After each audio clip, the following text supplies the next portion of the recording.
Hello friend, नमस्ते। मैं संदीप प्रजापति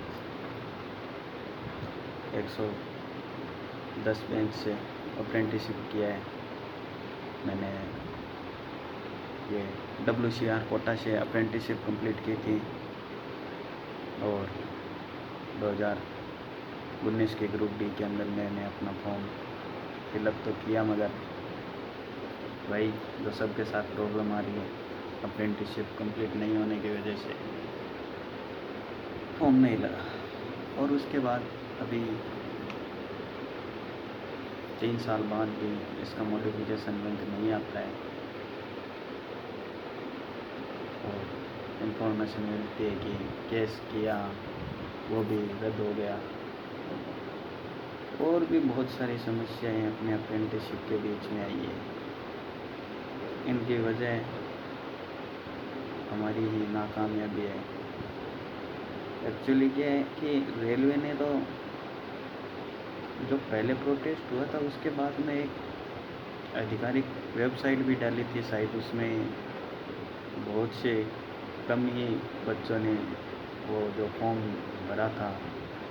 और उसके बाद जगह जगह पे जो अपने ये जो ऑफिसें थी रेलवे की डिवीज़न थी, उनके ऊपर भी जो अधिकारी आए थे वो भी क्या अप्रेंटिसशिप या रेलवे ग्रुप डी के बारे में जिसको भी जो भी क्वेरी थी उसके बारे में वो जानकारी लेने के लिए आए थे। लेकिन नए अप्रेंटिस उसमें शायद ही कोई पहुंचा होगा, और पहुंचा भी था तो वो सिर्फ यूनियन को सपोर्ट करने के लिए, हमारे सीनियर को सपोर्ट करने के लिए। हमने सोचा था कि शायद वो अपने सीनियर है, वो हमारी बात भी रखेंगे और अप्रेंटिस मॉडिफिकेशन लिंक अगर ओपन होगा तो हम सबको फ़ायदा मिल जाएगा।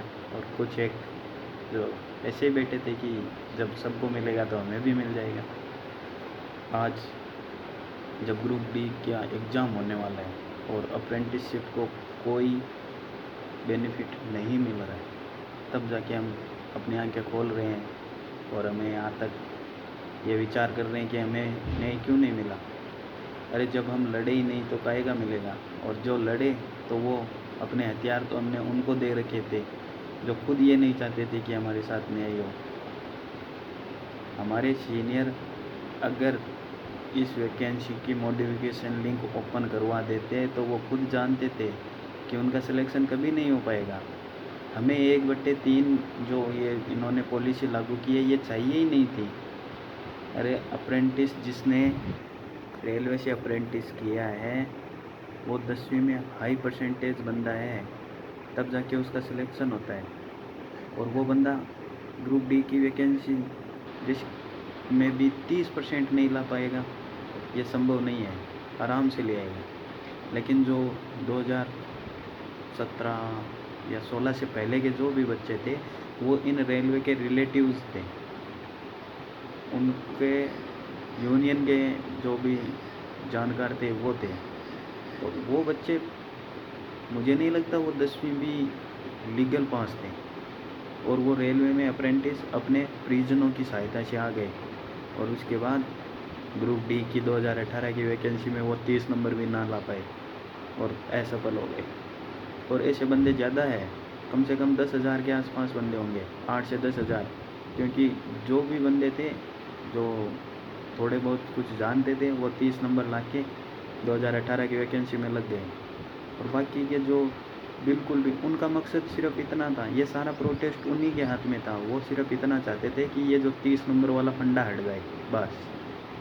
और उनका दूसरा एम ये भी था कि उनके बाद का बेंच मतलब 110 बेंच जो कि जुलाई में समाप्त हो गया था, जुलाई 2019 मतलब 7/2019 तक वो समाप्त हो गया था।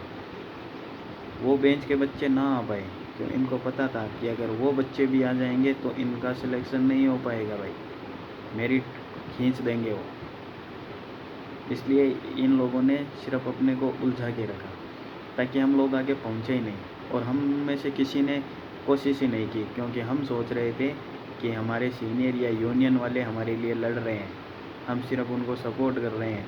अपनी बात तो हमने रेलवे तक पहुँचाई ही नहीं थी।